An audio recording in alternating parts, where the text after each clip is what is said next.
Halo sahabat teknik agriculture dan farm, senang bertemu Anda lagi. Hari ini saya akan membawa Anda ke bidang baru, untuk mengungkap bagaimana China menyelesaikan proyek gilanya, di mana proyek ini adalah membuat jalan raya di dasar laut dalam. Pada akhir tahun 2021 lalu, terowongan Taihu selesai dibangun dan dibuka untuk lalu lintas. Ini adalah terowongan terpanjang di China dan mungkin di dunia. Cerdas dan ekologi, bagaimana terowongan seperti itu dibuat? Kapan modal yang diinvestasikan sebesar 9,9 miliar yuan akan diperoleh kembali? Dan banyak pertanyaan-pertanyaan lain. Jadi tonton video ini sampai selesai, karena saya akan menemani Anda melihat proses pembuatannya. Namun, sebelum lanjut, silakan subscribe dulu guys, agar saya semakin semangat dalam membuat video menarik untuk Anda. Jika Anda sudah subscribe, mari kita lanjut videonya. Provinsi Jiangsu, China. Tempat terjadinya proyek yang spektakuler ini, yaitu terowongan Taihu. Terowongan Taihu adalah bagian dari Changzhou, Wuxi dari Jalan Raya Selatan Suzhou, Wuxi, Changzhou. Panjang terowongan Taihu adalah 10,79 km.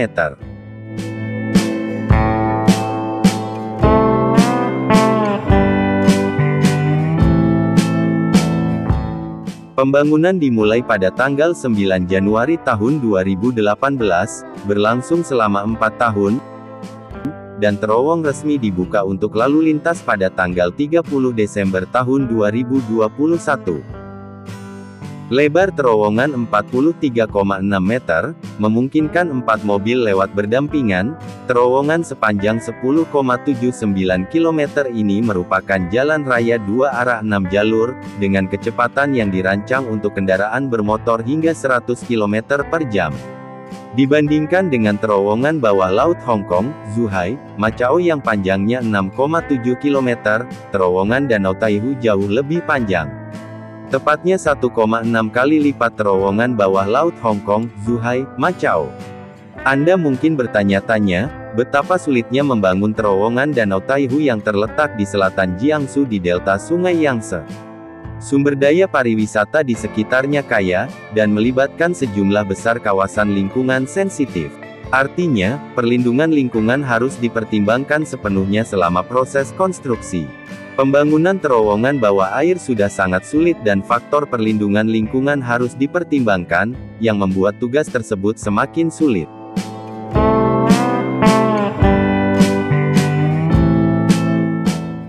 Sebagai terowongan bawah air, terowongan Taihu memiliki persyaratan yang tinggi terhadap bahan konstruksi terowongan kedap air. Pada saat yang sama, di bawah terowongan, untuk memastikan bahwa kendaraan tidak menyebabkan keruntuhan ketika melintas secara normal.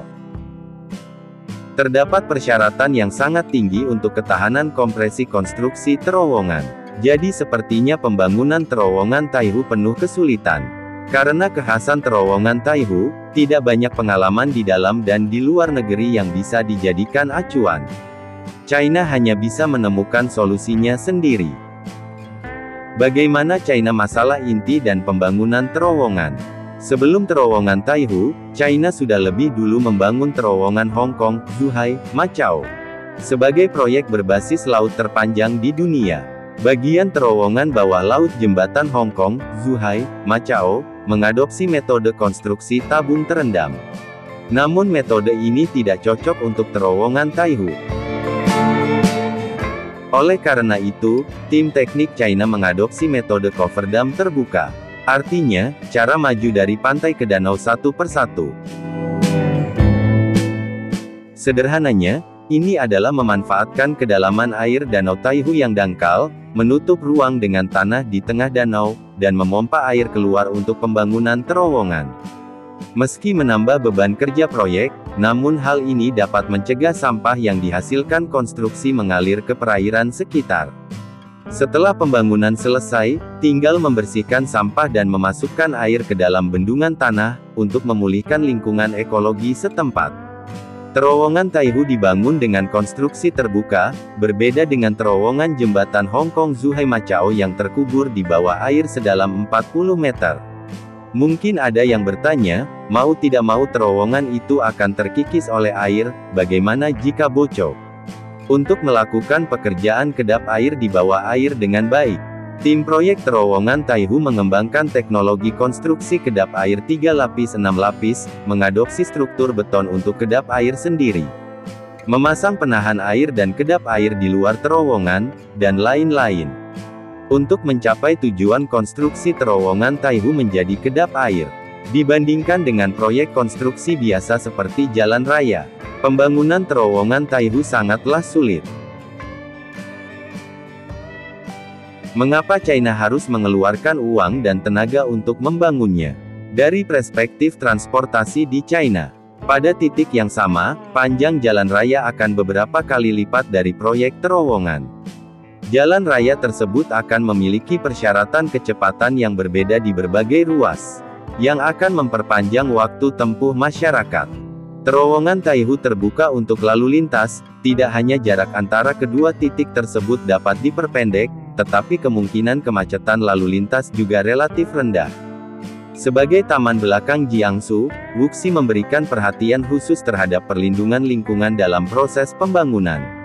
Dari perspektif jangka panjang, pembangunan terowongan Taihu sangat penting bagi pembangunan lingkungan berkelanjutan. Upaya berani dalam membangun terowongan Taihu telah mengisi kesenjangan teknologi rekayasa yang relevan, dan memiliki arti penting dalam rekayasa konstruksi China selanjutnya.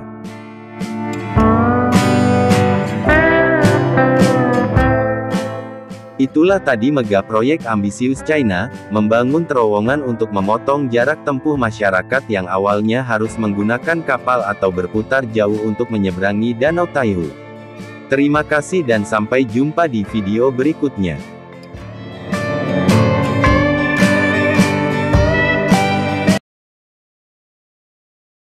Selama beberapa bulan terakhir ada banyak acara di Neom, mulai dari pengumuman besar hingga dimulainya pembangunan situs tersebut. Sementara itu, elemen pertama dari wilayah masa depan yang luas ini akan dilaksanakan pada tahun ini. Namun seperti halnya proyek konstruksi lainnya, yang terbaik adalah memulai dengan dasar yang kokoh. Dipimpin oleh putra mahkota Arab Saudi, Muhammad bin Salman Al Saud. Neom adalah proyek futuristik yang bertujuan untuk membangun kota besar yang berpenduduk 9 juta orang, di wilayah antara Laut Merah, Yordania, dan Teluk Aqobah. Sebuah wilayah yang luasnya setara dengan seluruh negara seperti Belgia, yang secara bertahap dunia akan menyaksikan munculnya kota-kota besar, bangunan jenis baru, hingga tahun 2030, tanggal simbolis yang sesuai dengan Rencana Umum Negara Visi 2030. Program ini bertujuan untuk memodernisasi negara dan menemukan model ekonomi yang berkelanjutan untuk mengantisipasi berakhirnya industri minyak. Dan untuk mencapai tujuannya, negara ini tampaknya siap memberikan dana sejak biaya awal pekerjaan tersebut diumumkan sebesar 700 miliar dolar. Investasi ini sebagian besar dibiayai oleh dana investasi publik. Jumlah yang sangat besar, dan diperkirakan akan meningkat seiring dengan pengumuman yang dipublish beberapa bulan terakhir.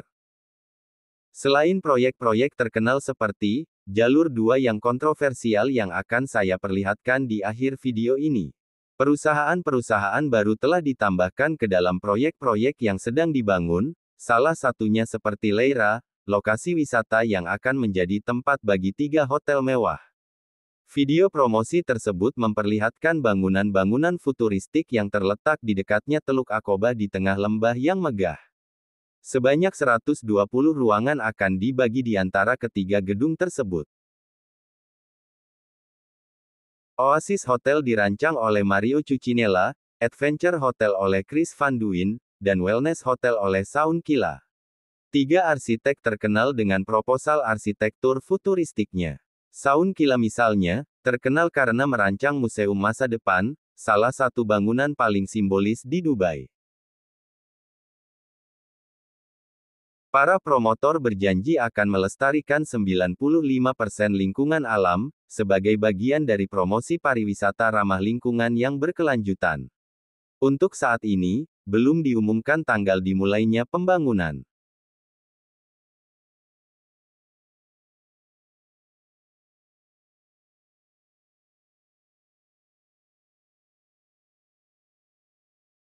Untuk proyek lainnya, semuanya di tepi Teluk Aqaba telah diresmikan, kebanyakan di antaranya merupakan destinasi wisata baru, yang sepertinya diperuntukkan bagi kalangan kaya.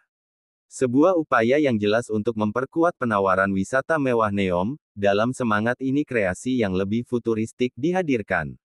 Epicon, resort masa depan yang terdiri dari 2 menara kaca besar, langsung dari film fiksi ilmiah.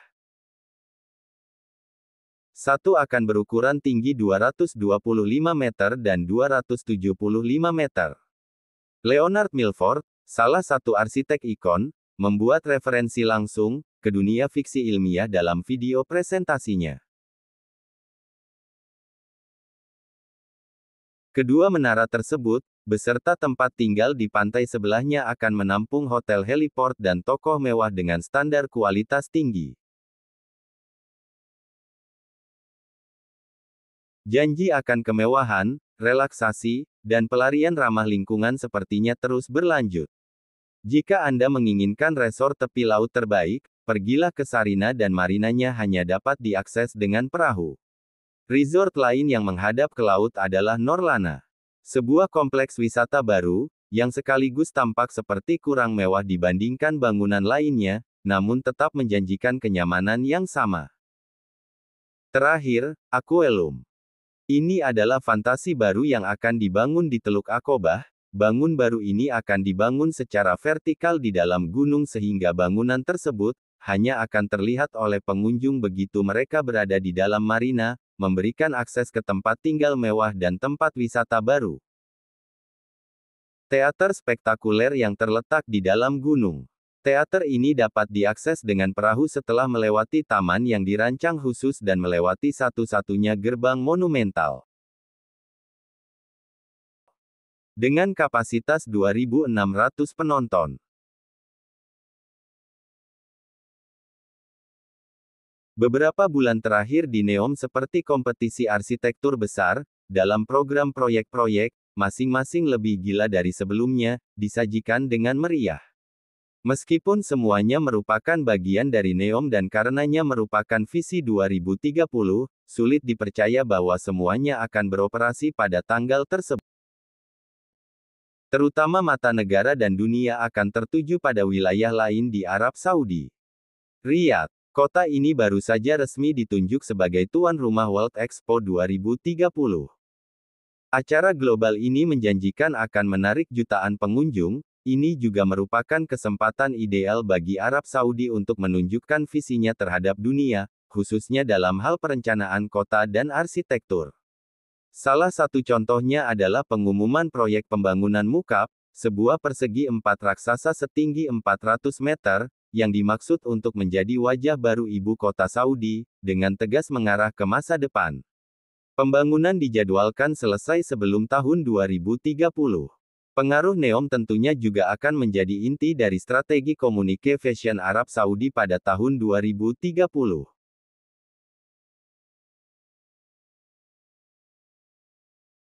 Beberapa bulan terakhir tampaknya telah memberi kita awal dari beberapa jawaban seiring dengan mulai terbentuknya bangunan-bangunan di lokasi tersebut. Indikasi pertama datang dari informasi yang dirilis Oktober lalu oleh promotor proyek tersebut. Neom akan mewakili hampir 3.000 karyawan di Departemen Layanan dan 60.000 pekerja di lokasi. Angka-angka ini sulit diverifikasi karena informasi mengenai proyek tersebut dijaga ketat oleh pemerintah Arab Saudi. Satu-satunya kesehatan adalah bahwa kehidupan mulai terbentuk di lokasi konstruksi, hal ini khususnya berlaku di Sindalah, pulau mewah yang diperuntukkan bagi pariwisata. Sebuah kota tampaknya telah didirikan di pinggiran pulau, menurut citra satelit. Sindalah adalah proyek Neom yang paling sederhana sebelum pengumuman terbaru, ini akan menampilkan marina tempat berlabuh, layanan mewah dan 3 hotel.